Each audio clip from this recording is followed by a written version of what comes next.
Lo último que vimos la clase pasada fue esto de suma de conjuntos, ¿no? Y el teorema de que si sumo subespacios, la suma de estos subespacios, o sea, la suma de conjuntos, que en realidad son subespacios, es un subespacio. Esto no es nuevo, ¿ok? Ustedes lo han visto, me parece, en el curso de álgebra lineal cero, el ciclo pasado, por ejemplo, cuando tienen dos rectas, ¿no? Aquí yo lo he hecho en R3.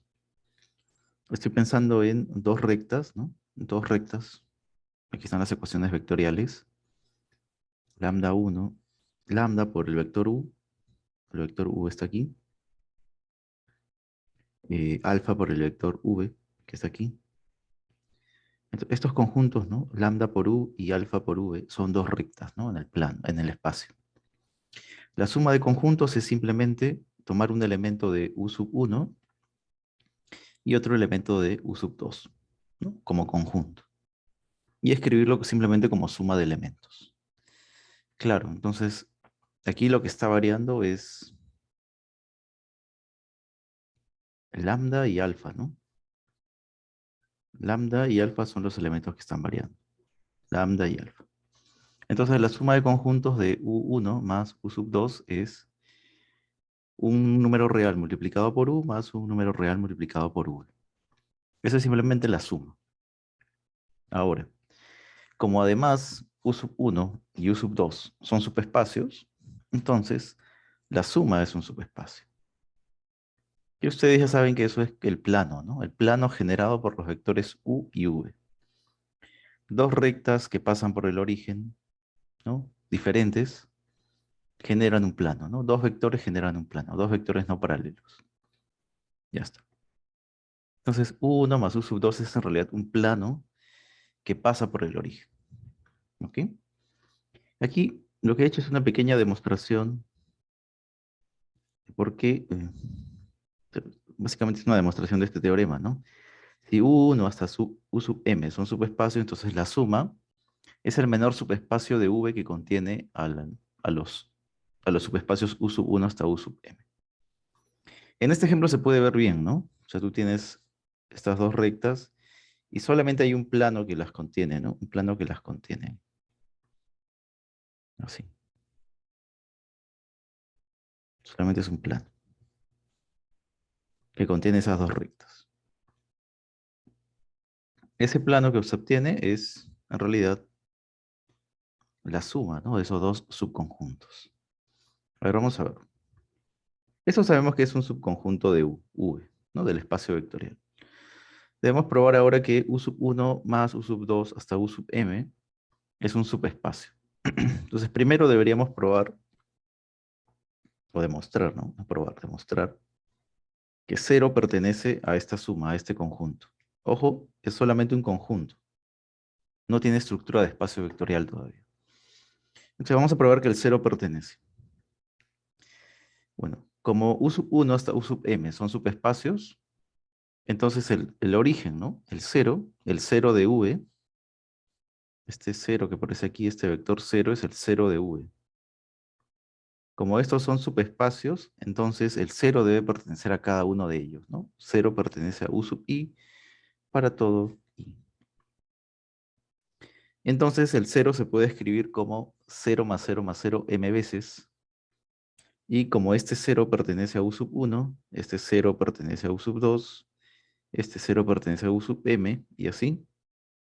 Entonces obtengo que el cero es un elemento de la suma de estos conjuntos. Entonces el cero pertenece a la suma. Ya está. Nada más que hacer. ¿Ok? Ya está. Entonces el cero pertenece. Ahora, el siguiente paso es que si tú tomas dos elementos dentro del conjunto, entonces la suma de estos dos elementos también es un elemento del conjunto. Eso para que sea un subespacio, ¿no? Entonces tú dices, bueno, si U y V son elementos de la suma, este U es un elemento de la suma, V también es un elemento de la suma, ojo. Entonces, si U es un elemento de la suma, U se debe escribir como la suma de elementos en cada uno de los subespacios, ¿no? Entonces, por eso es que digo que existen elementos de tal manera que U se escribe de esta manera, ¿no? donde cada uno de estos elementos está en el correspondiente espacio, ¿no?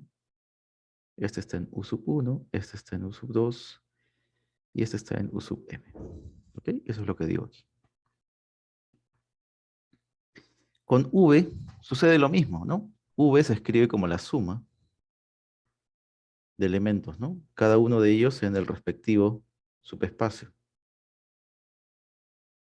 Entonces esto ya se vuelve un poco fácil, porque lo que tú dices es, bueno, si U y V se escriben de esa manera, lo que puedo hacer es sumarlos.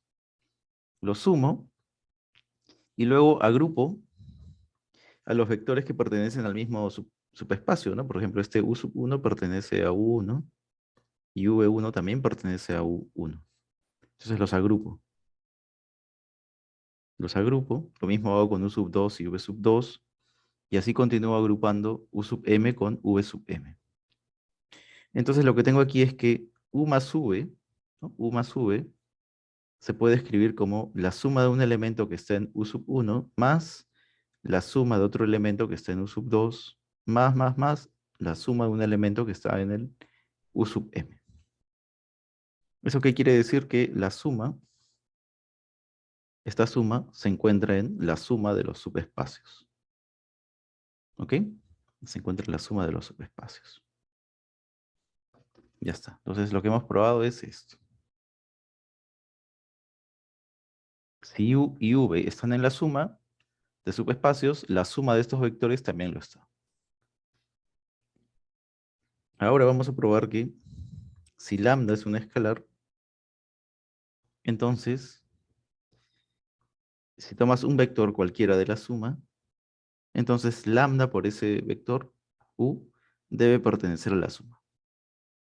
Es bastante sencilla esta demostración, ¿no? Tú tomas U en la suma, entonces se supone que si U está en esa suma, se debe escribir como una sumatoria de este tipo. ¿Ok? U sub 1 en U1, U sub 2 en el subespacio U sub 2, U sub m en el subespacio U sub m. ¿Ok? ¿Dónde corresponde? Entonces luego lo multiplicas por lambda, porque todos son vectores de V, ¿no? Todos estos son vectores de V. U sub 1, U sub 2, hasta U sub m son elementos de V. Ah, bueno, aquí lo estoy mencionando, ¿no? Todos son elementos de V. Entonces ya están dentro de un espacio vectorial que es más grande. Se los puedo multiplicar por un escalar y continúa siendo un vector. Entonces lo multiplico por lambda. Aquí multiplico lambda cada uno porque esos son elementos de un espacio vectorial. Entonces lambda se reparte, ¿no? Lambda multiplica cada uno de ellos.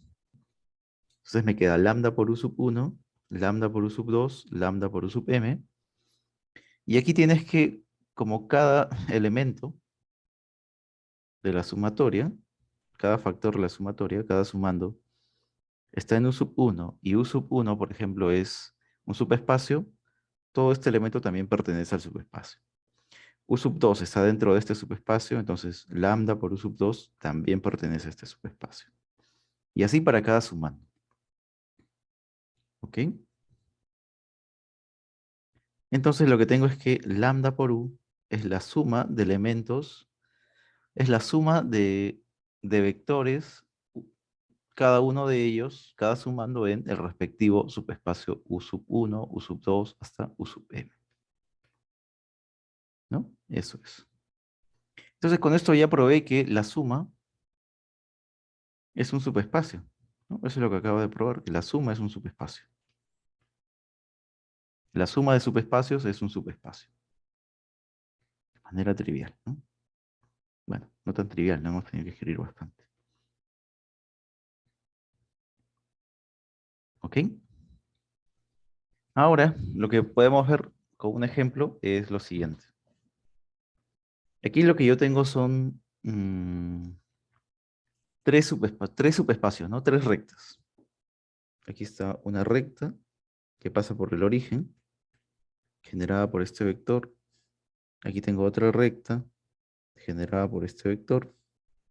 Y aquí tengo otra recta. ¿Ok? Ahí está. Tengo tres rectas en el plano, perdón, en el espacio. Todos están en R3.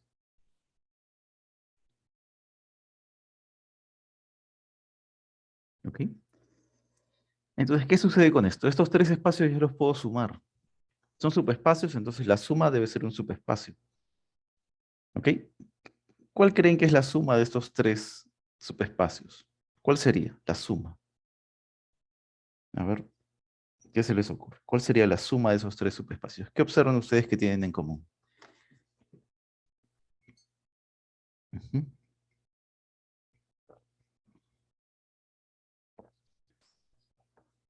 Un punto. Tienen en común el origen, ¿ya? Eso está bien porque todos son subespacios, tienen que contener el origen de coordenadas. Pero ¿qué más tienen? ¿Qué observan sobre los vectores dirección? ¿No? Los vectores que generan las rectas. ¿Qué tienen en común? ¿Dónde se encuentran estos subespacios, estas rectas?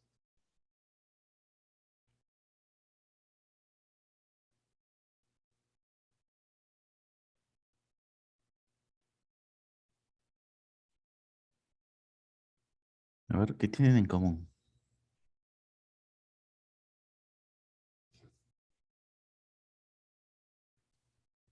Que se encuentra en el plano XY. Exactamente, esa es la clave, ¿no? Estos tres vectores dirección tienen la tercera componente, 0. O sea, son rectas que se encuentran en el plano XY. Entonces, ¿cuál creen que es la suma de de estas tres rectas, de esos tres subespacios? ¿Cuál creen que es? Si todas están sobre el plano z igual a 0. Pues la respuesta es que es todo el plano, ¿no? El plano z igual a 0. La suma de esos tres subespacios, de estas tres rectas, es, es el plano z igual a 0. O el plano Un plano. XY. Es un plano, es el plano XY. Ujú. Vamos a ponerlo aquí, ¿no? Es el plano XY.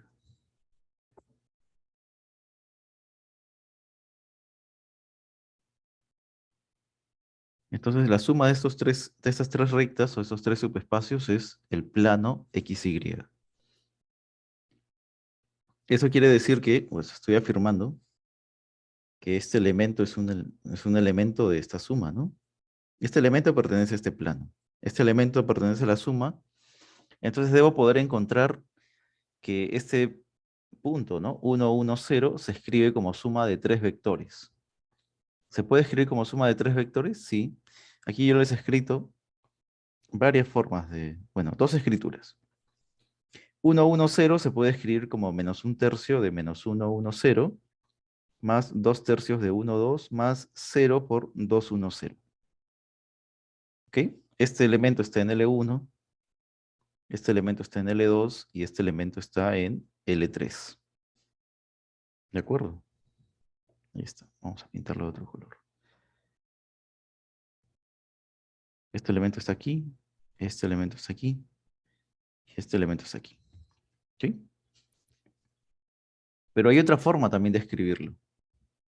1, 1, 0 también se puede escribir como un tercio por esto, más 0 por 1, 2, 0 y 2 tercios por 2, 1, 0. ¿Ok? Ya está. Entonces, ¿qué observamos aquí? Que esta suma de tres espacios vectoriales, de tres subespacios, de tres rectas, me da un tercer subespacio, pero observo que un elemento de esta suma tiene diferentes formas de escribirse. Al menos aquí hemos encontrado dos. O sea, la forma de escribirse no es única, ¿no? Entonces aquí el vector 1, 0 se escribe de dos formas diferentes, ¿no? Dos formas diferentes, claro, ¿no? Como elementos, ¿no? Como suma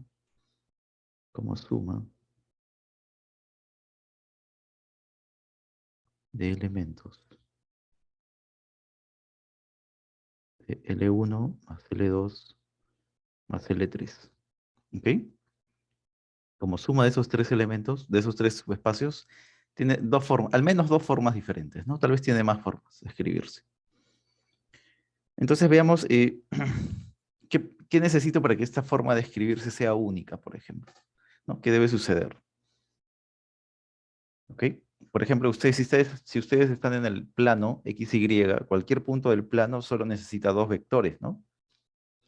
1, 0, 0 y 0, 1, 0, nada más. Y aquí encuentro que si sumo tres espacios vectoriales, me da un subespacio vectorial, pero la escritura no es única. Entonces, una manera de quitarle estas diferentes formas de escribir es considerar la suma directa de la cual hablamos la clase pasada, ¿no? Entonces, la suma de subespacios es llamada una suma directa si cualquier elemento se escribe de manera única. Es decir, no voy a poder encontrar dos formas diferentes de escribir un espacio. Eso quiere decir que los tres subespacios que están arriba, entonces aquí observación, la suma del ejemplo anterior, ¿no?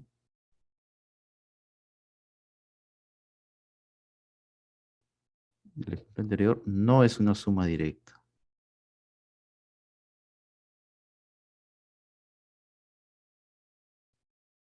¿Por qué no es una suma directa? Porque he encontrado dos formas de escribir un mismo vector, ¿no? Un mismo vector se puede escribir como suma de tres elementos de dos formas diferentes. Alguien puede decir, bueno, profesor, pero está usando 0 y 0 aquí y 0 allá. Sí, pero es una forma de escribir el vector 1, 0, 0, ¿no? Esto es una forma y esta es otra forma de escribirlo. ¿Ok? Entonces, eso me da un ejemplo de una suma que no es una suma directa. ¿No? Porque no se escribe de manera única. No se escribe de manera única. ¿Ok? Cuando tengamos una suma directa, lo que mencionamos la clase pasada es que en lugar de poner más, simplemente pondremos el más rodeado de un círculo, ¿no? Como una cruz, ¿no? Una cruz de la Cruz Roja, una cosa así. Bueno, ese es el símbolo de la suma directa, ¿ok? Y solo se utiliza para mencionar que la suma es directa, ¿no? Es decir, que todo elemento se escribe de manera única como suma de los otros elementos. Entonces, bueno, aquí está la observación. El ejemplo que hemos visto antes no es una suma directa, pero por otro lado, la suma de L1 más L2 sí es una suma directa. Vamos a ver por qué. L1 es generado por, vamos a ver, no me acuerdo cuál es L1, me olvidé, L1. L1 es generado por menos 1, 1, 0 y L2 generado por 1, 2, 0. Okay. Entonces aquí yo afirmo que L1 más L2 sí es una suma directa. Esta recta es generada por esto y L2 es generado por este otro vector, ¿no? Entonces, ¿qué significa que yo diga que L1 más L2 es una suma directa? Quiere decir que cualquier elemento de la suma se debe escribir como la suma de un elemento en L1 más otro elemento en L2. ¿Ok? Cualquier elemento del plano z igual a 0 se escribe de esta forma. Entonces me gustaría saber cuáles son los valores de estos coeficientes, ¿no? R y T, en términos de X y Y. Para saber que esta dependencia es única, T y R solo deben depender de X e Y. ¿Ok? Solo deben depender de X e Y. Entonces quiero saber cómo encontrar esto. Este procedimiento ustedes ya lo han visto en el curso pasado, ¿no? Que es la combinación lineal, que dentro de poco lo vamos a definir, pero que ya se está motivando aquí, ¿no? Entonces, lo que hacemos es simplemente igualar estos vectores, ¿no? Por un lado es x, y, 0, y por el otro lado es t por menos 1, 1, 0, más r por 1, 2, 0. Entonces, simplemente sumas e igualas coordenada a coordenada, como lo ves como puntos, en R3. Te sale un sistema, ¿no? X igual a menos t más r, y igual a t más 2r. Y aquí lo que tienes que recordar es que lo que tú necesitas conocer son los valores de t y r, ¿no? Estas son como las variables. Estas son las variables. Este x y viene a ser el dato. ¿Ok? Entonces lo que haces es despejar, es un sistema con dos variables, dos incógnitas, t y r. Despejas y tienes que r debe ser x más y sobre 3 y t debe ser y menos 2x sobre 3. ¿Ok? Entonces ya encontraste que T y R dependen únicamente de X e Y, ¿no? Una vez que tú fijas X, Y, ya tienes los valores de T y R y son únicos. Veamos aquí. Los escalares T y R dependen únicamente de X e Y, ¿no? Básicamente es eso, ¿no? Alfa, beta. Si pensamos que existen otros valores, ¿no? O sea, estamos pensando de que existen otros valores alfa y beta, de tal manera de que este vector se escriba así, entonces debería resolver el mismo sistema, ¿no? Debería resolver el mismo sistema. Y lo que obtengo es que alfa y beta tienen que ser igual a los valores que hemos encontrado antes. ¿Ok? Si suponemos que existen otros escalares, alfa y beta, de tal manera que esa suma me da x, y, 0, llego a la conclusión de que alfa y beta tienen que ser los valores que hemos encontrado antes.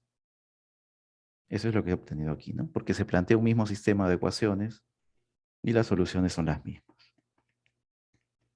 Ya está. Entonces, la única forma de escribir x, y, 0 en términos de un vector de L1 más otro elemento de L2 es escribirlo de esa manera. X, y, 0 igual a y menos 2x sobre 3 por menos 1, 1, 0 más x más y sobre 3 multiplicado 1, 2, 0. Eso demuestra que ya esa suma es directa, ¿no? Cualquier vector del plano se escribe de manera única como esta suma. Ya está, se acabó. Entonces, en lugar de escribir simplemente la suma de subespacios, tengo que hacer referencia a esta propiedad que tiene esta suma. Y la manera de hacer referencia a esta propiedad es mencionando que es suma directa, ¿no? El más con una bolita que lo rodee. Nada más. ¿Ok? Bueno, según la definición que hemos dado, o yo he dado aquí, o que estamos viendo, para hacer suma directa tendría que verificar que todo elemento se escribe de manera única. Y esto suele ser un poco pesado, ¿no? En realidad es muy pesado estar verificando que cada elemento se escriba de manera única. Entonces lo que buscamos es un teorema que nos permita simplificar todo esto, ¿no?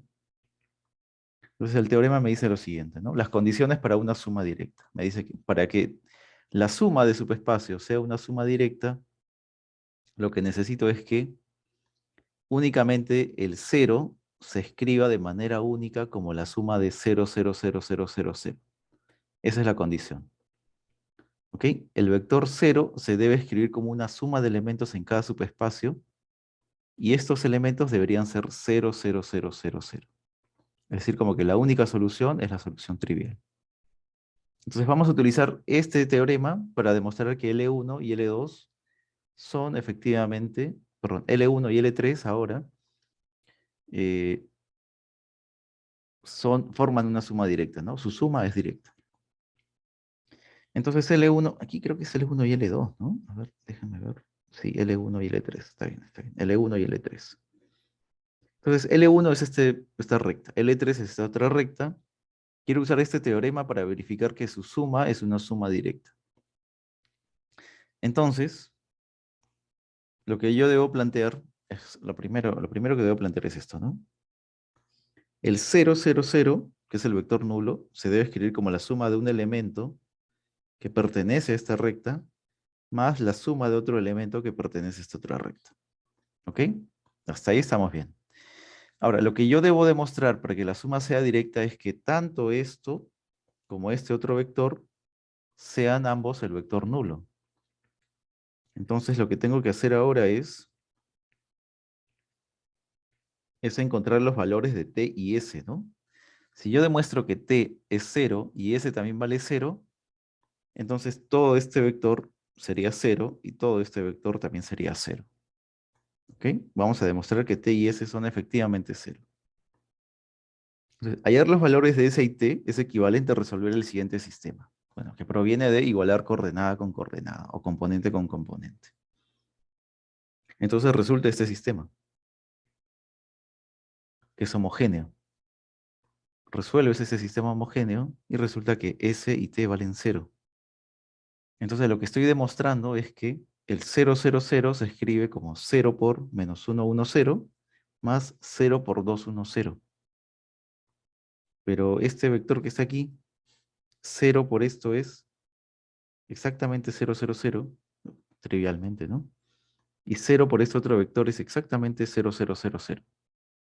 O sea que he demostrado que el 0, 0, el vector nulo, pertenece a la suma, ¿no? Porque ya es un subespacio, y la única forma de escribirlo como suma de un elemento de L1 más un elemento de L3 es que sea 0 más 0, ¿no? El vector nulo más el vector nulo.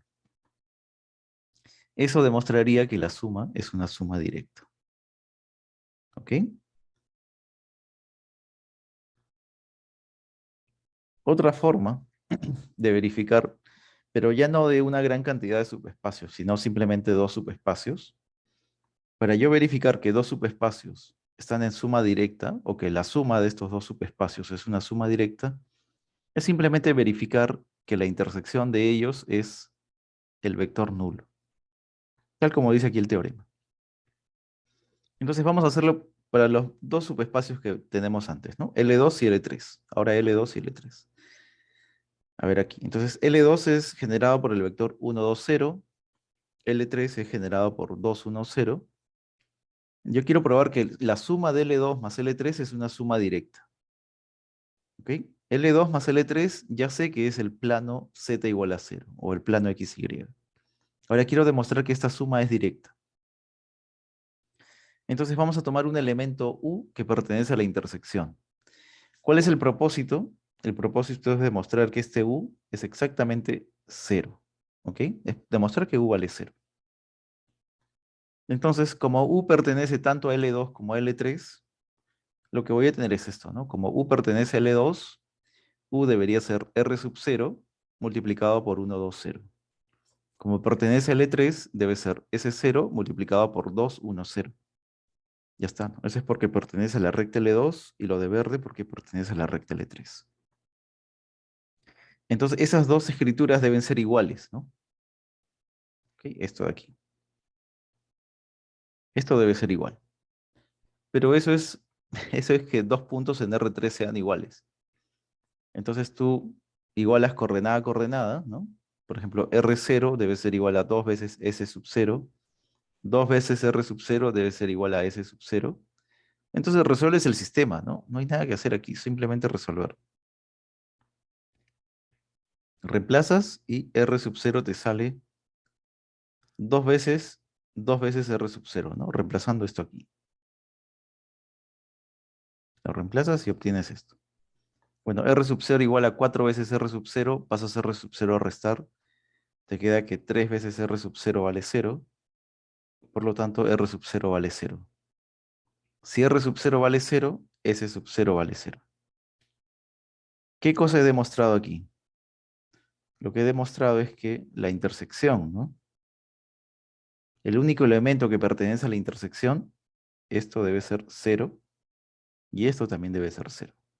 Entonces, si U pertenece a la intersección, U debe ser igual a 0. Eso es lo que acabo de demostrar. Así, U es igual a 0 y nada más.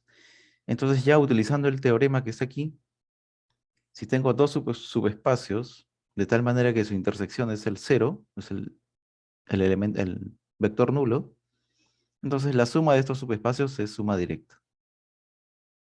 Entonces puedo afirmar lo siguiente, ¿no?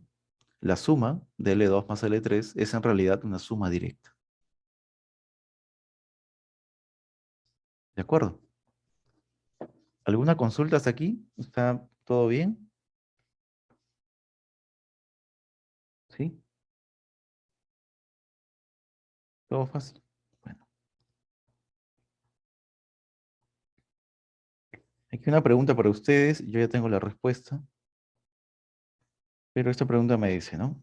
Pruebe o dé un contraejemplo de lo siguiente. Si U sub 1, U sub 2 y W son subespacios de un cierto espacio vectorial V, tal que U sub 1 más W está en suma directa y me da todo el espacio, y U sub 2 en suma directa con W también me da todo el espacio, ¿esto significa que U sub 1 y U sub 2 deban ser iguales o no? Esa es la pregunta. ¿Eso será verdadero o será falso?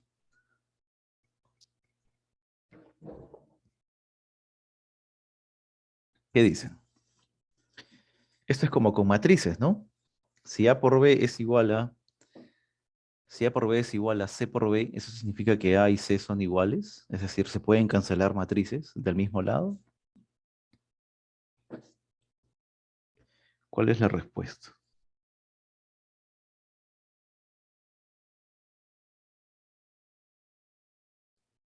¿No? Si esto ocurre, ¿será que uno puede cancelar así? Y mencionar que U1 es igual a U sub 2. Pues la respuesta es que no, esto es falso. Entonces debemos dar un contraejemplo. Y el contraejemplo es lo que hemos visto hace poco. Bueno, vamos a dar aquí otro contraejemplo. Por ejemplo, aquí estoy en el plano XY, sin ir muy lejos, ¿no? Aquí está X, aquí está Y. Entonces tienes tres rectas diferentes, no paralelas entre ellas. Aquí yo di tres ejemplos, ¿no? L1, L2 y L3. Lo que se puede demostrar, ya con el teorema anterior, es que L1 más L2 está en suma directa y me da todo R2. L3 más L2 también está en suma directa porque la intersección es simplemente este punto, ¿no? Si tú tomas dos rectas, la intersección es simplemente el origen, ¿no? Y eso me dice que esos subespacios están en suma directa. La suma es una suma directa. Entonces lo que tengo aquí es que L1 más L2 está en suma directa, me da R2. L3 más L2 es una suma directa y también me da R2. Entonces aquí tienes que esto es igual a esto otro. ¿Ok? Ya está. Observas que el segundo sumando de la suma directa es el mismo, ¿no? Es L2. Eso implica que L1 y L3 son iguales. Claramente, aquí se observa que L1 y L3 son diferentes, ¿no? Son diferentes. Así que lo que estaba aquí era falso, ¿no? Era falso, no se puede cancelar. ¿Ok? Bueno, creo que esto lo dejo ahí.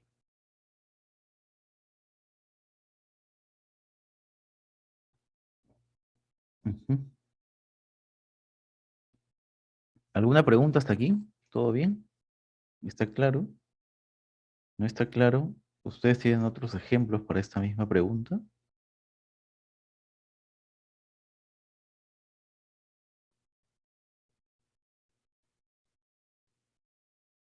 A ver, ninguna pregunta. Bueno, continuemos entonces. Yo sí tengo una pregunta para ustedes. ¿Ustedes han visto relaciones de equivalencia el ciclo pasado, en el curso pasado? ¿Relaciones de equivalencia? ¿O lo están llevando en su curso de, ¿cómo se llama este curso de eh, mate discreta, ¿no? O tal vez en su curso de teoría de conjuntos? ¿O ya lo llevaron antes?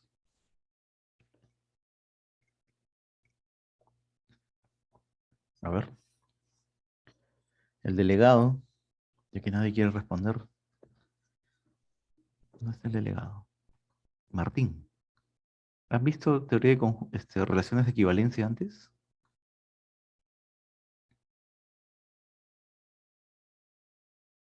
Profesor, buenas noches. Buenas noches.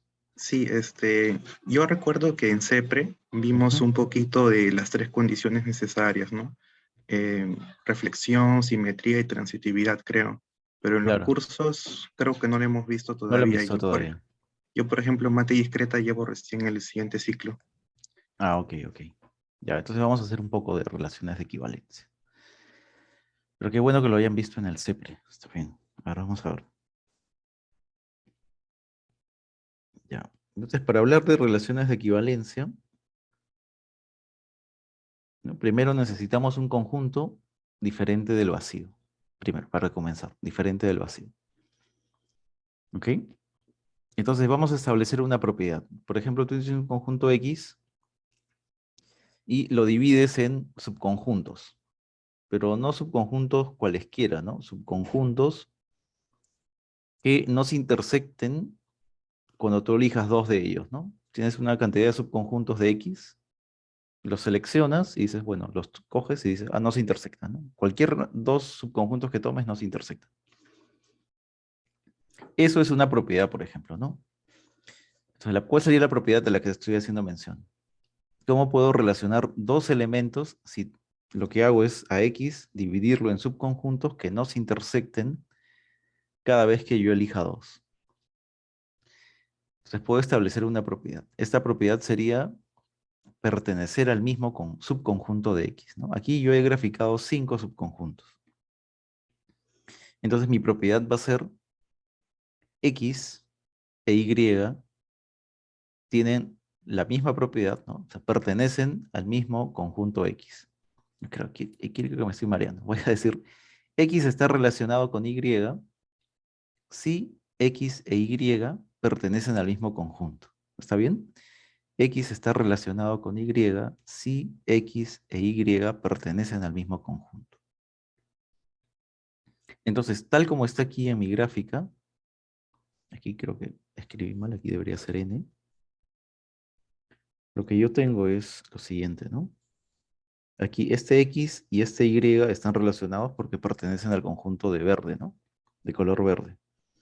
A y B también están relacionados porque pertenecen al conjunto de amarillo. U y V también están relacionados porque pertenecen al conjunto de azul. Bueno, tal vez esto debería haberlo pintado. M y N también están relacionados porque pertenecen al conjunto A sub 5. ¿Ok? Entonces quiero que observen esto. Esta relación que yo acabo de definir será de equivalencia. Vamos a ver qué significa de equivalencia, ¿ya? Más adelante. Lo que quiero que observen es que estos 5 subconjuntos, ¿no? A1, A2, A3, A4 y A5, lo que hacen es definirme una partición del conjunto X, ¿no? He partido el conjunto X con estos 5 subconjuntos. Así como cuando tienes un pal de molde y lo has partido ¿cómo se llama? Por lonjas, ¿no? Se parte por lonjas. Lo mismo está sucediendo con mi conjunto X, ¿no? Está siendo dividido en pequeñas lonjas, vamos a llamarlo así, ¿no?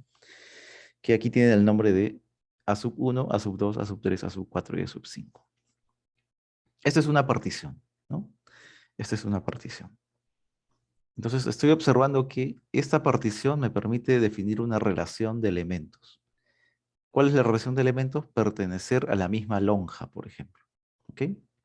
Eso estoy observando. Entonces, ¿qué propiedad tienen estas lonjas? Ya lo he repetido varias veces. La unión de todas las lonjas me da todo el conjunto. Y cuando yo selecciono dos lonjas, estas dos lonjas no tienen ningún punto en común. ¿Ok? Eso es la definición de una partición. Si quieres, puedes tener más subconjuntos. Por ejemplo, 10. 10 subconjuntos cuya unión me da todo el espacio, pero cuya intersección, tomados de dos en dos, es el vacío. ¿Ok? Eso sería una partición. ¿Ok? Ya está. ¿Qué cosa es una relación en un conjunto X? Una relación en un conjunto X, bueno, ojo que aquí he definido lo que es una partición, ¿no? Estamos viendo que hay una partición, hay una especie de relación entre elementos. Ahora veamos qué es una relación como la han visto antes en la academia. Una relación es en realidad una relación en el conjunto X, es un subconjunto del producto cartesiano, ¿no? Del conjunto X. Es decir, tú tienes X por X, una relación en X es un subconjunto cualquiera dentro de X por X. ¿Ok? Luego aparecen ciertos tipos de relaciones.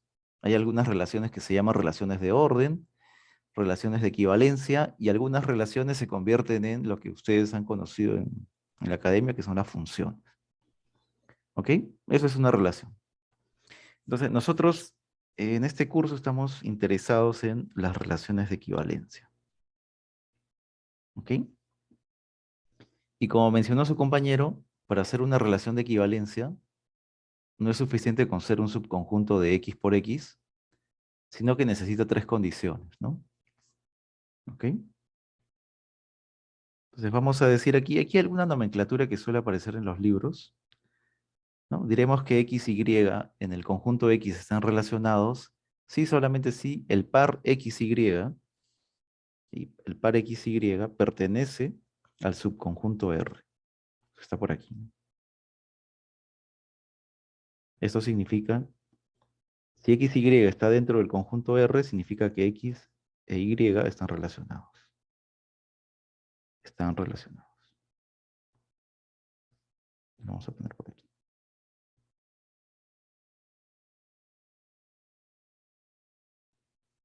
Creo que debo jalar esa flechita desde aquí. Si este punto está dentro del conjunto, entonces están relacionados. ¿Ok? La nomenclatura puede ser así, ¿no? X, R, Y significa que X e Y están relacionados. Y también es equivalente a poner que X, Y pertenece al subconjunto R. Puedo poner esas dos cosas. Ahora, ¿cuándo una relación se llama de equivalencia? Una relación se llama de equivalencia si satisface tres condiciones, como mencionó su compañero. Una es la simetría, otra es la reflexividad y otra es la transitividad. Ahora, yo siempre me olvido estos nombres. Me parece que esto es la reflexiva. Esta es la propiedad reflexiva. Esta es la simétrica.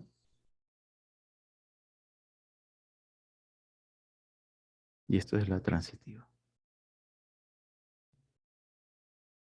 ¿Ok? Esas son las tres. Reflexiva, simétrica y transitiva. Es decir, que X siempre está relacionado con X.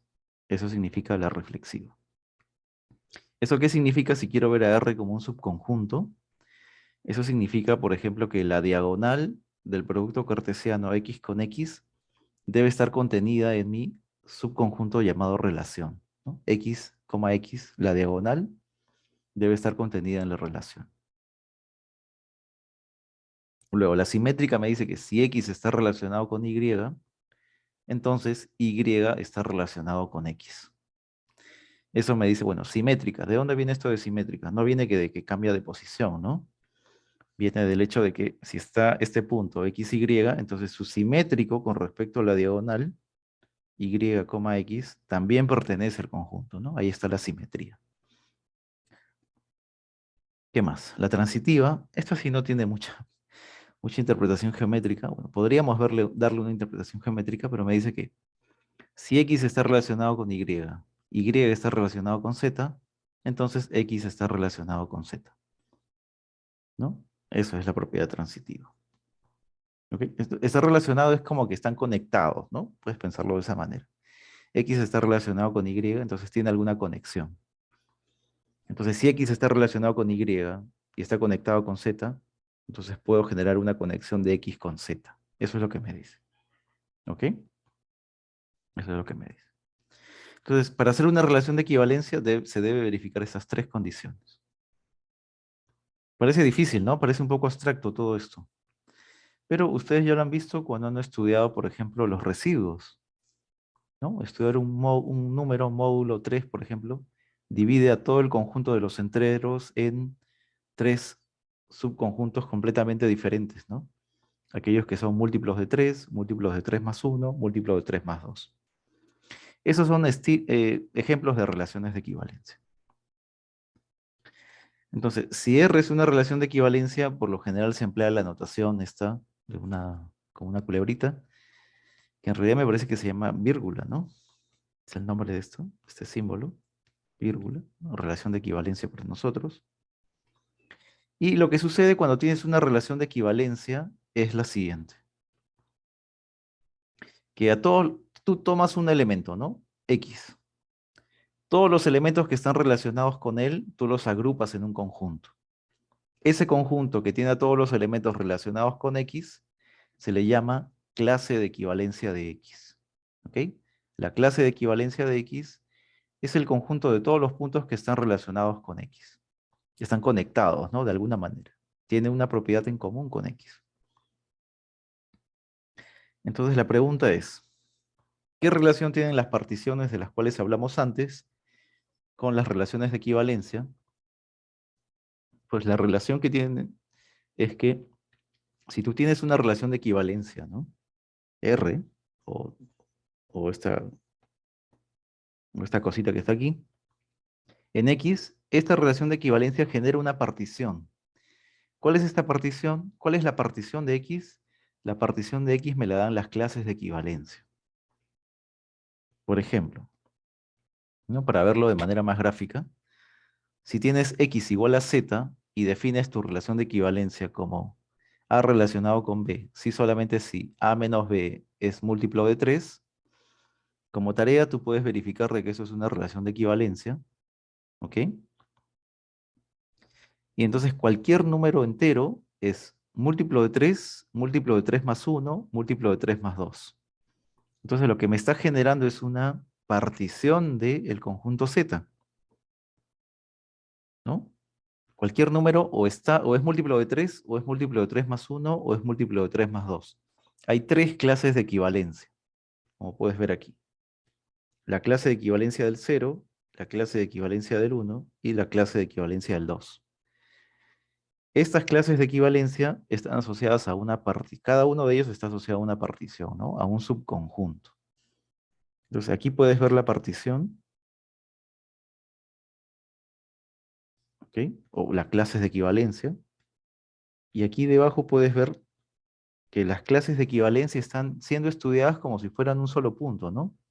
Es como que todo ese saco lo aplastas y lo consideras como si fuera un elemento en particular, nada más. ¿Ok? ¿Cuántas clases de equivalencia tiene Z? ¿No? La relación esta que hemos definido. ¿Cuántas clases de equivalencia tiene? Tiene solo 3 clases de equivalencia. 3 clases de equivalencia. ¿Qué significa tener 3 clases de equivalencia? Significa que todo el conjunto he conseguido dividirlo en 3 subconjuntos que no tienen elementos en común, que es lo que está arriba. Múltiplo de 3 más 1, múltiplo de 3 más 2. ¿Ok? Si tomas A menos B múltiplo de 5, vas a generar vas a generar 5 clases de equivalencia, o 5 subconjuntos que particionan todo Z. ¿De acuerdo? Eso es. Ahora, el hecho de considerar, ¿no?, a cada subconjunto de la partición o a cada clase de equivalencia como un único elemento, o sea, pasar de esto, de pensar esto, y luego implosionarlo, ¿no? Porque deben pensar como que implosiona todo esto, ¿no? Todo lo que está de amarillo se convierte en un punto, lo que está de verde se convierte en un punto, lo que está de azul se convierte en otro punto. Luego de hacer ese salto, de comprimir todo eso, y generar simplemente 3 clases de equivalencia como están escritas aquí, hacer ese procedimiento es considerar el conjunto cociente. ¿Qué cosa es el conjunto cociente, profesor? El conjunto consciente, no consciente, el conjunto cociente necesita primero de una relación de equivalencia. Y lo que está haciendo aquí, esta partición, perdón, este conjunto cociente de X partido, ¿no?, el conjunto cociente de X partido por la relación, este partido por la relación se escribe aquí, ¿no? X partido por la relación. Lo que está haciendo es esto, es considerar cada uno de estos subconjuntos como si fuera un único elemento. Eso es lo que está haciendo. Eso es el conjunto cociente. ¿Ok? Eso es lo que hace. Eso es el conjunto cociente. Considerar cada subconjunto como si fuera un elemento. ¿Ok? Cada subconjunto de la partición lo ve como si fuera un único elemento. Parece un poco abstracto esto, ¿no?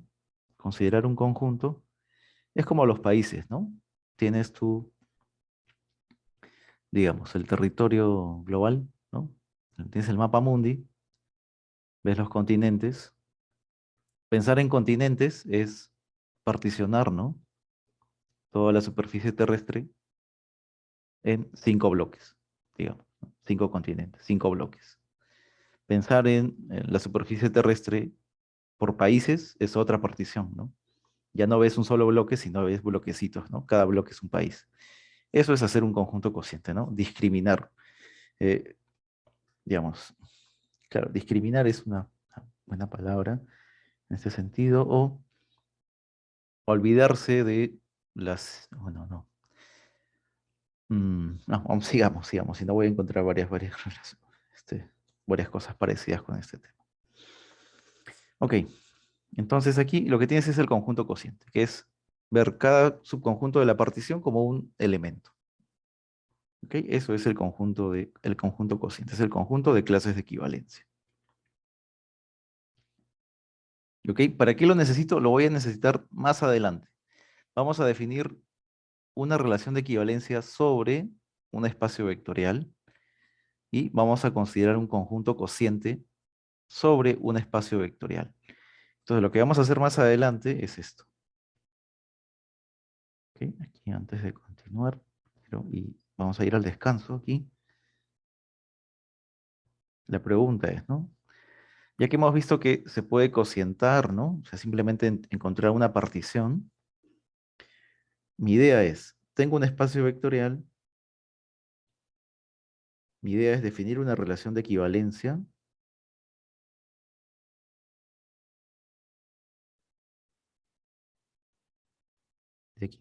sobre B, ¿ok? Aquí.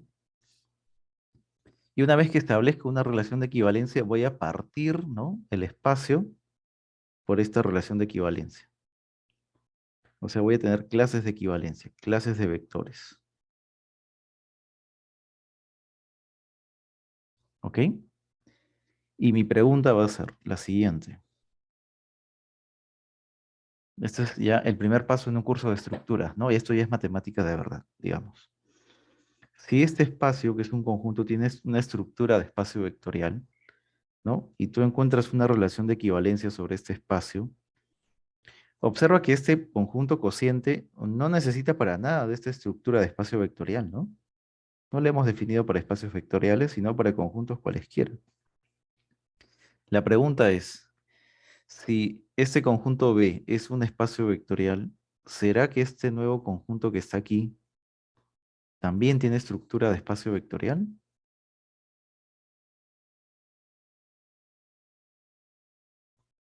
¿Será un espacio vectorial o no? Entonces la pregunta es, ¿podré sumar conjuntos? Es la pregunta, ¿no? Recuerda que las clases de equivalencia, como lo grafiqué antes, aquí estamos pensando así, este es el espacio vectorial. Cada clase de equivalencia es un subconjunto. La clase del 0, la clase de algún vector B sub 1, la clase de algún vector B sub 2. Entonces, darle una estructura de espacio vectorial aquí significa que voy a poder sumar, por ejemplo, esta clase, este subconjunto asociado al 0, con el subconjunto asociado a este otro vector, esta otra clase de equivalencia. Entonces la pregunta es, ¿cómo puedo sumar subconjuntos? ¿No? Porque eso sería. Voy a sumar este subconjunto más este otro subconjunto. ¿Cómo podría sumarlos? Si esta es la clase del 0, yo esperaría que la clase del 0 se comporte como el 0 de los vectores, ¿no? No aumente en nada el resto. Entonces mi pregunta es, ¿será que puedo hacer algo como esto? ¿Qué significa esto en las clases de equivalencia? ¿Ok? 0 más la clase del 0 más otra clase me debe dar la misma clase. ¿Qué significa esto aquí en el espacio cociente? Ya son subconjuntos, no son vectores, ¿no? Eso es lo que vamos a hacer después del descanso. ¿Ok? Vayan pensando. Continuemos con la clase. Ya. Antes de establecer nuestra relación de equivalencia en el espacio vectorial, primero definamos qué cosa es un producto cartesiano de espacios vectoriales. ¿Ok? Entonces lo que necesitas es, bueno, cierta cantidad de espacios vectoriales, ¿no? Pensemos, por ejemplo, M espacios vectoriales. Espacios vectoriales, ojo, no subespacios. Espacios vectoriales. Entonces, uno puede definir el producto como el producto cartesiano que tú conoces, ¿no? Es decir, si tú tomas dos conjuntos, A y B, El producto cartesiano es el par. Es el conjunto de pares A, B, donde A pertenece a A y B pertenece a B, ¿no? Ese es el producto cartesiano que se ve incluso en el colegio. Para espacios vectoriales es lo mismo. Tomas el producto cartesiano como conjunto, ¿no? Entonces, un elemento del producto cartesiano sería una M-upla, donde cada posición está un vector. Es un vector, ¿no? Así lo puedes pensar, un vector en cada posición. ¿Ok? Entonces, ese es como conjunto el producto cartesiano de los espacios vectoriales. Ahora, la pregunta es, ¿este producto cartesiano tiene una estructura de espacio vectorial? ¿Puedo ver sus elementos como si fueran vectores? La respuesta es sí. ¿Y por qué sí? Porque uno puede definir una suma, tal como tú has definido la suma en R2, ¿no? De vectores en R2, suma de vectores en R3. Lo mismo. Solo que aquí debemos darnos cuenta de algo. Es muy parecido a R2, R3, pero debemos darnos cuenta de algo. En R2 y en R3, aquí lo voy a hacer, en R2, por ejemplo, tú sumabas voy a ponerle A, B más C, D. ¿Qué es lo que hacías tú? Muy alegremente lo que hacías es, bueno, la suma de estos dos vectores es A más C, B más D, ¿no? No había mucho misterio en esto, pero no había mucho misterio porque no nos habíamos detenido a pensar en lo siguiente. En principio estos dos son elementos, son dos números reales, ¿no? A y C. Esta suma es la suma de dos números reales. Este A, B, B y D, perdón, B y D también son dos números reales y lo que estoy haciendo es sumarlos. Sumarlos como si fueran números reales, ¿no? Números reales. En este caso, cada uno de los espacios vectoriales, B1, B sub m, cada uno tiene su propia suma. Entonces, cuando sume, ya no sea esto R2, sino sea V1, producto cartesiano con V2. A y C son elementos de V1. Entonces, esta suma será la suma de vectores, suma en V1. Y esta otra suma será la suma en V2. Entonces, lo que está haciendo este producto cartesiano simplemente es codificar, ¿no? Todo lo que está en V1 en en la primera coordenada, todo lo que está en V2 en la segunda. Es simplemente una codificación, ¿no? Pam. Y suma simplemente los elementos que se puedan sumar, ¿no? V1 con otro elemento que aparezca en la primera componente. Y así, es como una máquina esto, ¿no? Suma solamente eso. Si quieres multiplicar por un escalar, bueno, a todos los elementos que tienes aquí codificados en una posición, todos son elementos de un espacio vectorial diferente, posiblemente. Entonces, multiplicar por un escalar significa multiplicar por un escalar a cada uno de ellos, ¿no? Eso es lo que hace, multiplicar un escalar en cada uno de ellos. Puede que el producto por escalares sea diferente para cada uno de ellos, puede ser diferente, ¿no? Pero le estoy aplicando el escalar a cada uno de los vectores. Y la aplicación es como corresponda, pues, ¿no? En cada espacio vectorial. Eso hay que tener presente. Entonces, esa codificación que tú has visto para R2, para R3, la puedes aplicar aquí, ¿no? Esta suma se comporta como la suma de vectores, pero las coordenadas ya no son coordenadas, sino son vectores, ¿no? Cada coordenada es un vector. Cada coordenada ahora es un vector y estoy sumando vectores en cada coordenada. ¿Ok? Espero que se entienda esto que está sucediendo. Entonces el teorema es que con esta suma y este producto por escalares, el producto cartesiano es un espacio vectorial sobre el cuerpo que están definidos los espacios que estoy multiplicando. ¿Ok? Espero que se haya entendido. ¿Ok? Veamos ejemplos de esto.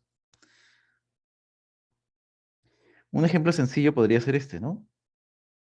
El espacio de polinomios de grado menor o igual que 2, ¿no? Esto de aquí es esto, polinomios de de grado a lo más 2 con coeficientes reales son elementos de esta forma. AX cuadrado más BX más C, donde A, B y C son números reales. Eso es un espacio vectorial, ¿ok? Que han visto en el curso de álgebra lineal 0. R3 también es un espacio vectorial. Entonces, multiplicar este espacio vectorial por, ¿no?, producto cartesiano con R3, claramente son elementos diferentes en cada coordenada, ¿no? La primera coordenada me da un polinomio de grado menor o igual que 2, y la segunda coordenada es un vector de R3. Entonces yo debo pensar en este elemento como un vector, como un elemento con dos coordenadas. Cada coordenada es un vector. La primera coordenada suma polinomios, la segunda coordenada suma vectores. Multiplicar por un escalar, multiplica un escalar por el polinomio, y en la segunda coordenada multiplica un escalar por un vector. Es simplemente una codificación de todo esto, ¿no? Cómo estamos separando dos objetos, o tal vez los estamos juntando, y haciendo operaciones sobre los dos conjuntos a la vez. Eso es lo que está sucediendo. ¿Ok? Y aquí hay una pregunta, bueno, que ya está la respuesta aquí. Es, por ejemplo, R2, producto cartesiano con R3, ¿es lo mismo que R5? Ahí. Entonces, por un lado, tienes que este producto cartesiano es un par, ¿no? Un vector de R2 con segunda componente un vector de R3, y por este otro lado tienes un vector de 5 componentes, ¿no? Que aquí lo puedo llamar A, B, C, D, E. Entonces, en principio, como conjuntos, no son iguales. Como conjuntos no son iguales. ¿Ok? Como conjuntos no son iguales. ¿Ok? Sé que en la academia les habían de haber dicho que R2 por R3 es lo mismo que R5. La respuesta es no. O sea, como estructura, como conjunto, no son iguales. Lo que tú puedes es, digamos, ¿no?, pretender taparte los ojos por un momento y te das cuenta que sus elementos son similares. Eso sí puede ser, ¿no? Te te pones unos lentes y ves que con estos lentes estos dos conjuntos son iguales. Eso se puede hacer, ¿ok? Uno puede pensar que estos dos conjuntos son iguales, pero a determinado nivel, ¿no? A determinado nivel puedes ver que son iguales. Pero como conjuntos definidos correctamente son diferentes. ¿Ok? Entonces eso está en la diapositiva aquí. Y ahora lo que vamos a asociar este es un gran problema cuando uno lleva el curso de álgebra lineal, es preguntarse, ¿qué relación tiene la suma de subespacios con el producto cartesiano? ¿Será lo mismo la suma que el producto cartesiano? ¿Qué dicen ustedes? La suma con el producto cartesiano, ¿será lo mismo o no?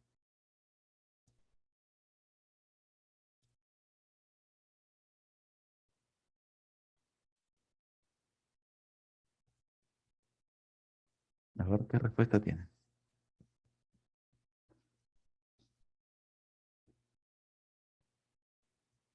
¿Será lo mismo, por ejemplo, en R2, tú tomas dos rectas que pasan por el origen, ¿no? ¿Será lo mismo L1 por L2 que L1 más L2?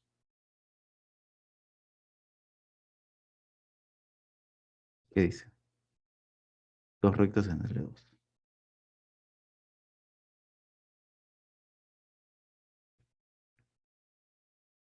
¿Será lo mismo o no será lo mismo?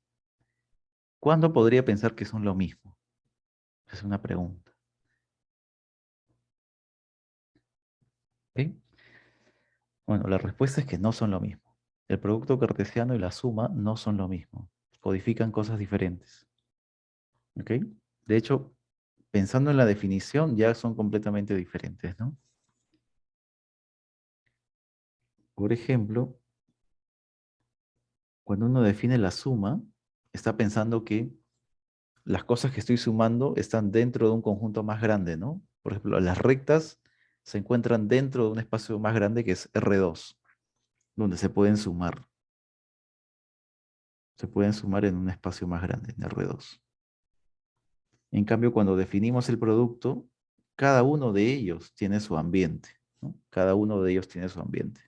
Y estoy generando un ambiente artificial para poder sumar elementos de ambos conjuntos, ¿no? Aquí uno crea un ambiente artificial, ¿no? Entonces la respuesta de ¿cuándo puedo confundir el producto cartesiano con la suma de subespacios? Viene dada por este teorema que está aquí. Uno puede definir esta aplicación F, ¿no?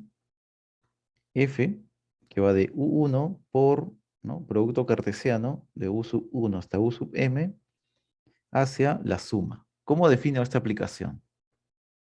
Esta aplicación la defino de la siguiente manera, ¿no? Tomo un elemento cualquiera del producto cartesiano, ¿no?, que está como ordenado, ¿no? Están ordenados, cada uno en una posición, y la imagen va a ser la suma de esos elementos. ¿Ok? La suma es un elemento de B, de U sub 1 más U sub 2 más U sub M. Y está incluido todo en B. Se pueden sumar dentro de B. ¿Ok? Entonces la relación entre la suma y el producto viene dada por esto. Este teorema me dice que la suma va a ser una suma directa si y solamente si la aplicación que está arriba es inyectiva. O sea, si esta aplicación es inyectiva, entonces digamos que hay unos anteojos que lo que me hacen es ver a este producto cartesiano como si fuera la suma.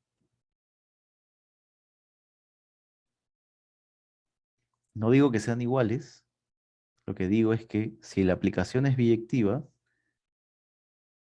o inyectiva, perdón, es inyectiva, entonces ese producto cartesiano se puede ver como esta suma directa. ¿Ok? Se puede ver. A un determinado nivel, estas cosas se ven iguales. El producto cartesiano y la suma directa. ¿Ok? Podríamos decirlo de esa manera. ¿Ok? Vamos a ponerlo aquí.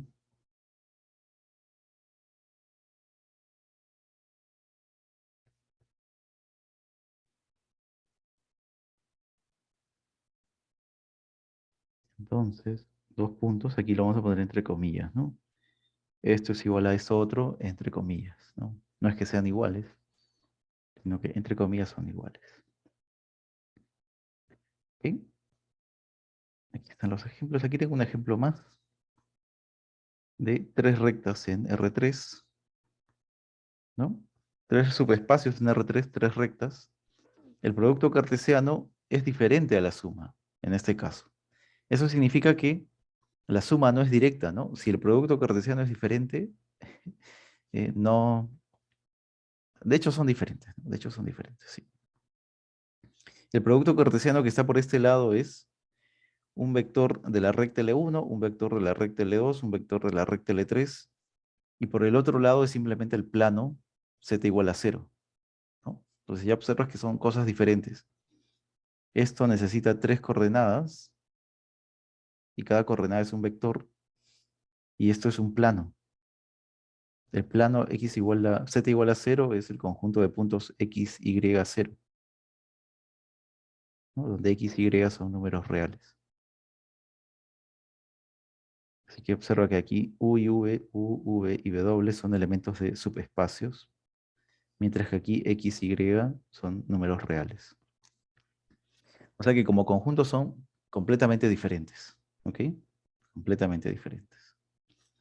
Esto nos puede decir por qué la suma de los subespacios L1 más L2 más L3 que vimos hace un momento en la primera hora no es una suma directa. Defines. Si yo demuestro que esta aplicación no es inyectiva, entonces la suma que está aquí no es directa. Y de hecho, eso fue lo que probamos hace poco, ¿no? Lo que probamos es que estos dos elementos, ¿no?, sumándolos, me dan este vector. la suma de estos tres elementos que están aquí es igual a la suma de estos tres elementos. Eso quiere decir que la función no es inyectiva, ¿no?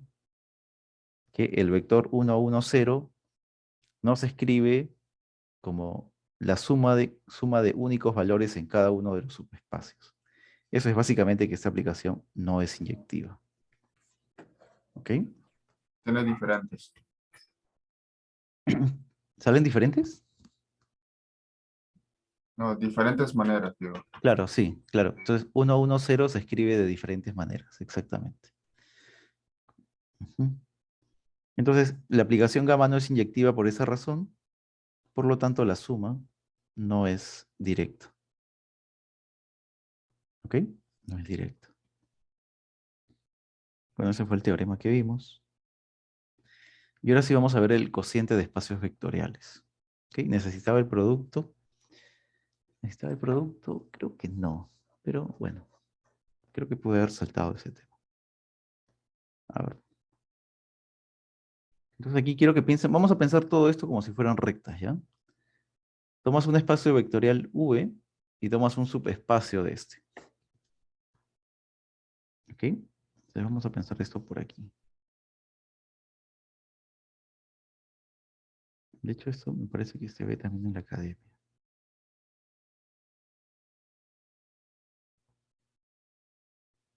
Pensemos que estamos en R2, tal como ustedes han hecho en el curso pasado, ¿no? Esto es Y, esto es X, estamos en R2. Un subespacio de R2 puede ser una recta que pase por el origen. Ya está. Esto va a ser U y esto es V. Entonces, ¿qué cosa es V más U? V más U es simplemente desplazar U, ¿no? U lo desplazas. O sea, como que sería que haces esto. Esto sería V más U. ¿De acuerdo? V más U. Esto podría ser V. Este punto sería U. Visto como vector, ¿no? U. Entonces, el subespacio U lo desplazo, o sea, que es una recta, la desplazo paralelamente a una recta que contiene al punto V. Eso podríamos entender como este conjunto que está aquí, ¿no? Para visualizarlo. Entonces, lo que observas es que si tienes un subespacio, el subconjunto V más U no es un subespacio, ¿no? Para ser subespacio tiene que pasar por el origen. Entonces, esto de aquí no es un subespacio.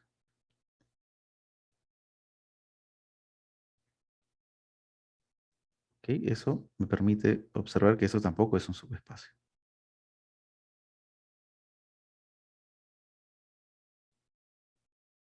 ¿Ok? Lo que vamos a hacer es llamarle, bueno, no es un subespacio, pero le vamos a llamar subconjunto afín de V, ¿no? Esto va a ser llamado subconjunto afín, ¿no? Como una recta, ¿no? Bueno, hay funciones lineales y hay funciones afín lineales, ¿no? Que son las rectas que no pasan por el origen. Entonces, este conjunto es llamado un subconjunto afín de V.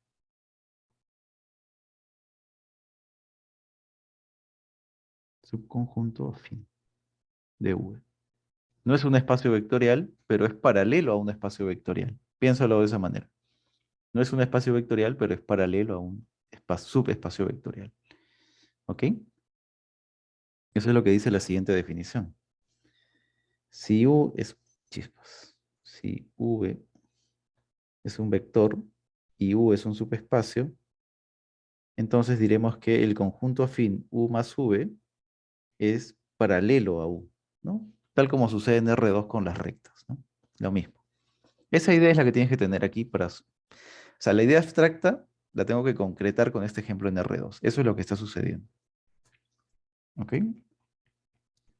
Entonces aquí un ejemplo mucho más concreto. Por ejemplo, tienes el subespacio x, 2x, ¿no? Que es la recta, este U que está aquí,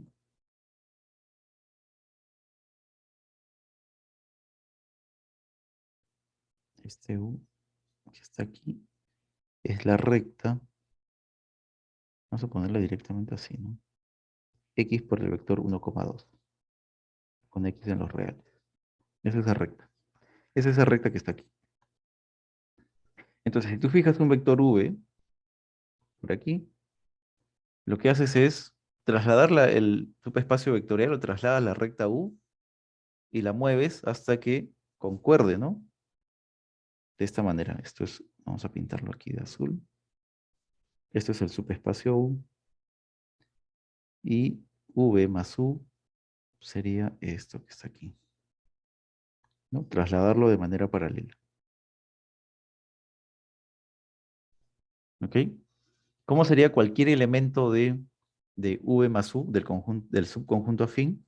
Sería V, que es este vector. Aquí necesito más colores para que vean ustedes qué es lo que está sucediendo. Este es V, ¿no? Este vector, y le debo sumar cualquier elemento de U. Entonces aquí estoy tomando este elemento que está aquí, hasta aquí. ¿Ok? Entonces, tengo que sumar vectores en R2. La suma de estos dos vectores es otro vector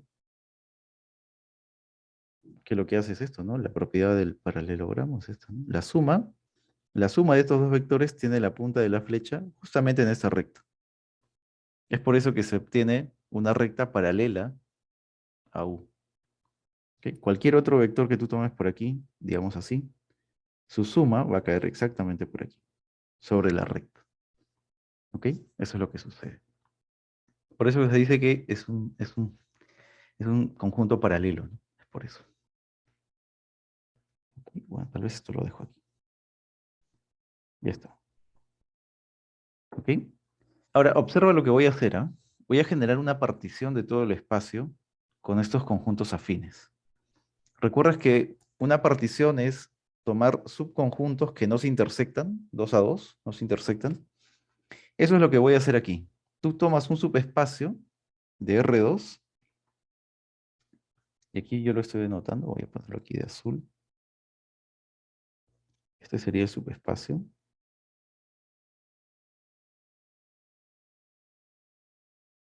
Espero que haya salido bien. Uy.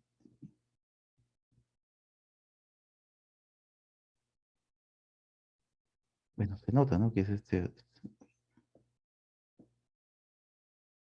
ya no se puede estar muy bien. Ya. Esta recta de azul es U, el U que aparece por aquí. Entonces yo lo puedo desplazar paralelamente, bueno, hacia arriba de U, lo puedo desplazar o lo puedo desplazar hacia abajo. Entonces, desplazándolo, lo que yo genero es un conjunto de rectas que no se intersectan así, ¿no? Son los conjuntos afín generados por U, tanto a la derecha, hacia arriba como hacia abajo. ¿Ok? Entonces, yo pensaría que esas líneas lo que hacen es dividir a todo R2 como un conjunto de líneas, ¿no? Como si fuera una bandera, así. Entonces, eso me genera para mí una partición. El conjunto de conjuntos afines generados por U, ¿no? Los conjuntos paralelos a U generan una partición del espacio vectorial, ¿no? Tú tomas una recta, la desplazas hacia arriba o hacia abajo, todos esos desplazamientos paralelos me generan una partición del espacio. ¿Ok? Entonces, ¿cuál es la propiedad que tú puedes establecer debido a esta partición del espacio? ¿No? U, desplazas U hacia arriba, desplazas U hacia abajo. Entonces, lo que puedes hacer es, si tú encuentras dos elementos dentro de, bueno, tú tomas dos elementos dentro de R2, ¿no? Aquí estamos en R2. Tú tomas dos elementos aquí, U y W. Estos elementos pueden pertenecer a una recta que es paralela a U. Entonces, ¿qué sucedería con ellos? Si U y V están en una recta paralela a U, la diferencia de ellos dos es paralelo a quién. ¿Ok? ¿O dónde está esa diferencia? Si tú tomas dos vectores U y V y pertenecen a una recta paralela a U, este vector, ¿dónde se encontraría? Este vector, U menos V. ese vector se encontraría dentro del espacio, del subespacio vectorial U. Sería un elemento aquí. Entonces, esto me define una relación de equivalencia. Para yo encontrar dos elementos U y V dentro de una recta paralela, su diferencia debe ser un vector que se encuentra dentro del subespacio vectorial. ¿Ok? Si la diferencia de esos dos vectores, ¿no? O la diferencia de esos dos puntos no me da un vector dentro del subespacio vectorial, quiere decir que no se encuentran sobre una recta paralela, ¿no? ¿Ok? Eso es lo que está sucediendo. Entonces, observa que esta partición que he diseñado me permite establecer esa relación. U está relacionado con V o W, si solamente si la diferencia está dentro de U. Es un vector de U. ¿Ok? Entonces ya tengo una relación. Bueno, sería un ejercicio genial que ustedes lo hagan, demostrar que esta relación es de equivalencia. ¿Ok? Demostrar que esta relación es de equivalencia. Y lo que uno pensaría, o el siguiente paso a pensar es, bueno, una vez que tú has generado como una bandera infinita, ¿no? De franjas, el problema es cómo podrías codificar todos los elementos que se encuentran dentro de un mismo color, dentro de una misma franja. Pues la respuesta es sencilla. Lo que puedes hacer es considerar, bueno, si U es una recta, puedes considerar una recta que sea perpendicular a esa recta U. ¿Ok? Pensemos que esa es una recta perpendicular. Entonces, cada franja lo que hace es proyectar de manera perpendicular, se proyecta de manera perpendicular sobre un punto de esta recta. Por ejemplo, este espacio U se proyecta en el origen. Esta recta que está por aquí se proyecta en este punto. Esta otra recta se proyecta en este otro punto. Y cada recta paralela a U se proyecta de manera perpendicular sobre un punto de esta recta. Entonces, cada recta, cada elemento de la partición, cada subconjunto de la partición, se puede ver como si fuera un punto de la recta perpendicular a U. Entonces aquí, pensando un poquito más, utilizando un poquito más la imaginación, sabemos que una recta es básicamente pensar en los números reales. Entonces lo que estoy haciendo es convertir cada recta paralela a U en un número real. Cada recta paralela a U la estoy convirtiendo en un número real. La recta que pasa por el origen la voy a pensar como si fuera el número 0. Y cualquier otra recta me va a generar. Si está para arriba me genera un número positivo, si deseas, y si está para abajo me va a generar un número negativo.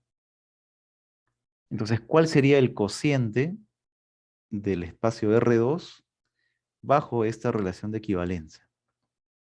R2 bajo esta relación de equivalencia se puede pensar como los números reales, ¿no?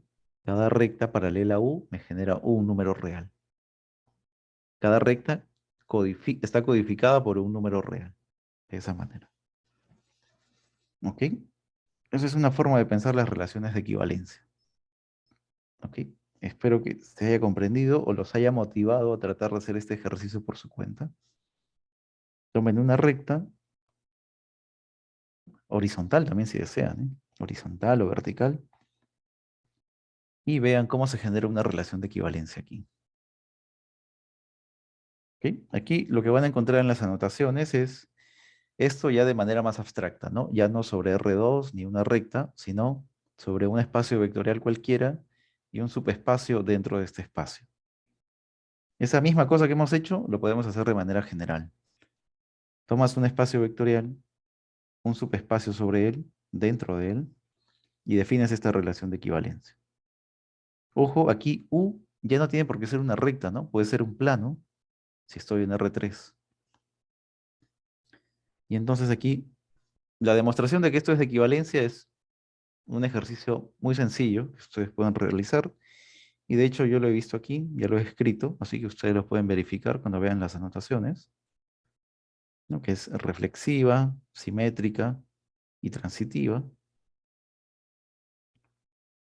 Y entonces en R2 lo que estaba sucediendo era esto, ¿no? Tienes R2, tienes tu recta, la desplazas hacia arriba, la desplazas hacia abajo, y eso lo que está haciendo es el paralelo de manera abstracta es tomar un subespacio, desplazarlo paralelamente y generas más franjas, ¿no? Más franjas. Entonces, la idea es estudiar el conjunto cociente de esto. Cada uno de esos espacios, de esas franjas, de esos subespacios vectoriales afín, perdón, de esos conjuntos afines, los debo pensar como si fueran un elemento. Si lo hago en R2, este conjunto cociente es R, ¿no? R sería, R, R. La pregunta es, ¿qué sucede en un espacio vectorial en general, ¿no? El cociente, ¿a qué sería igual? Eso es la pregunta. Eso depende ya de cada espacio vectorial y del subespacio que elijas. ¿Ok? En nuestro ejemplo, puedes ver de manera más concreta esto, ¿no? Si L es nuestro subespacio y yo lo desplazo hacia la derecha o hacia la izquierda, paralelamente, te das cuenta de que lo que hace es generar un punto sobre el eje X, ¿no? Hay un punto de intersección. Ese punto de intersección está codificando todo ese conjunto afín. Todo ese conjunto afín. ¿Ok? De esa manera tú puedes pensar en cómo sumar dos rectas paralelas. Dos rectas paralelas, para mí, sumarlas significa sumar los puntos que aparecen aquí sobre el eje X. ¿Ok? Eso. Sumar dos rectas paralelas significa sumar los puntos que aparecen en la intersección con el eje X de estas rectas. ¿Ok? Es una manera de pensarlo, ¿no? ¿Eso va a ser la nueva suma? La respuesta es sí. Esa va a ser la nueva suma. Esa es una nueva suma. ¿Se comporta como una suma? La respuesta es sí. Sumar números reales ya lo sabemos. Entonces vamos a pensar que cada número real es equivalente a una recta paralela que intersecta el eje X en ese punto. ¿Ok? Eso es lo que estamos haciendo aquí. Bueno, y esto creo que es la repetición de todo lo que está arriba. ¿Ok? El espacio cociente, ya lo hemos definido. Aquí hay algunas cosas que suceden con las clases de equivalencia, ¿no? Esto también lo hemos definido arriba. Y aquí hay algunas demostraciones de los teoremas que están aquí. De este primer teorema, ¿no? Si tienes un subespacio y U y V están en el espacio más grande, entonces las tres afirmaciones que están aquí son equivalentes. Que U menos V esté en U significa que estos conjuntos afín son iguales, ¿no? Son iguales, y que estas intersecciones son diferentes del vacío. Todo eso significa que U menos V sea un elemento de U. Y la demostración está aquí. No, perdón, esta es la demostración de que es un espacio vectorial, perdón. Bueno, esto es sencillo, ¿eh? Esto lo dejo de ejercicio. Demostración.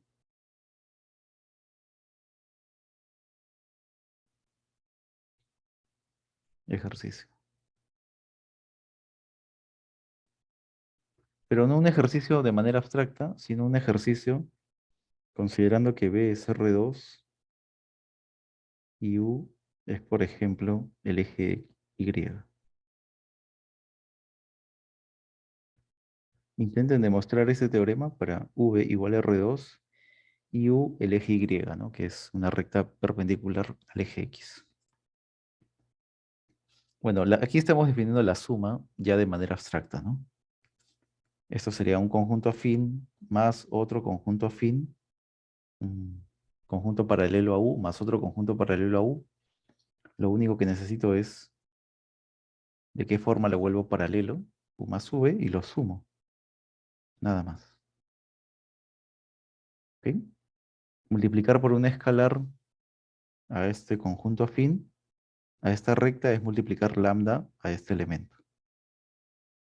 ¿Ok?